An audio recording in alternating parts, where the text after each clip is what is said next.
A manager or a colleague who's concerned about the well-being of someone that they work with or they're supervising, we can open up just a general dialogue with them about their well-being, but provide assurances of confidentiality and privacy. If someone is experiencing domestic violence but they're not confident that that information is going to remain under their control, they're really unlikely to disclose. So knowing that this is a confidential and a private conversation and it's not going to have broader ramifications for them, that really is the first step. And we need to just be attentive, we need to listen to people, be non-judgmental, and certainly avoid in any way instructing them on what to do. Women who are coping with domestic violence are juggling many different balls. They're concerned about their own well-being, they're concerned about their kids, they're concerned about their partner, they're concerned about their finances. And the last thing that they need is a well-meaning person instructing them on what to do. There is, of course, risk assessment work, especially if someone's a manager. They need to be paying attention to potential immediate risks to that person's safety. And also providing appropriate referral if there is an employment assistant program.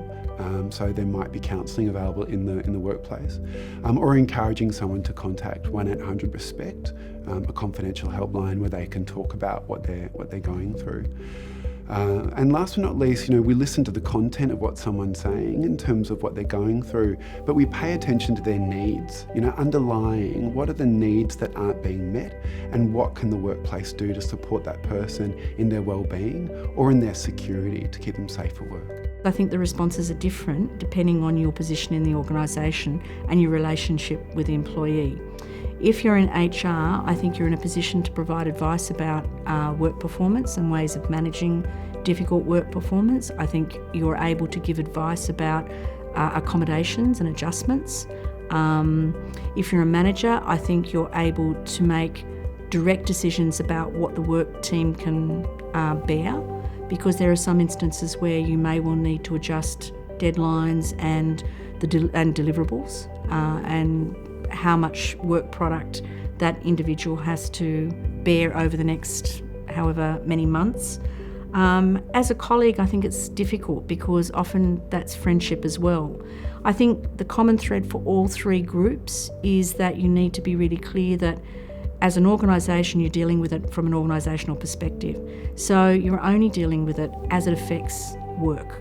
I think managers and HR don't have a responsibility as counsellors or seeking to support beyond that which would help someone stay in their employment.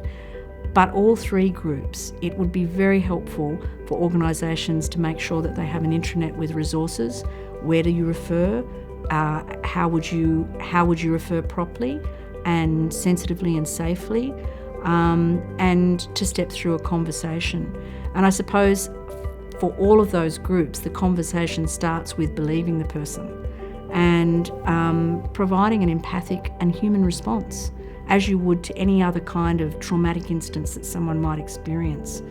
Giving the person an opportunity to talk about what they think the issues are, how they think it's affecting their work or not, and asking them what would be helpful, rather than assuming that we as employers or colleagues or HR partners know what would be helpful for that person. And I think the other thing is safety has to be paramount. So at all times, and it's not a one-off, it's about considering what's safe and how do we ensure safety for the individual employee who's affected, for the rest of the work team, for the organisation, because we know there are times where perpetrators will actually threaten other people in the workplace. So keeping in mind safety, being a human being, that it's a workplace response, and being able to refer for the counselling and support that might help the person outside of the workplace, I think are the core principles. If you're a staff member who's concerned about someone else, obviously doing as much homework that you can. What's available within your organisation? What can you offer that person? And how hard is it for you to get to those support services? Have you got leave provisions? Have you got support services? Is flexible work arrangements an option? How large is your company? Are you a local, national, multinational kind of company? And what's available within those premises? So if you're an individual, obviously searching through some of those processes yourselves can be quite cumbersome. So a lot of people obviously go to their leader or go to HR first, and they start asking these kinds of questions. Quite often they'll check it out with a colleague. So how we actually have awareness across a workforce can make a real difference about the support this person gets, or the maturity in the responses that the person gets from HR or their leader.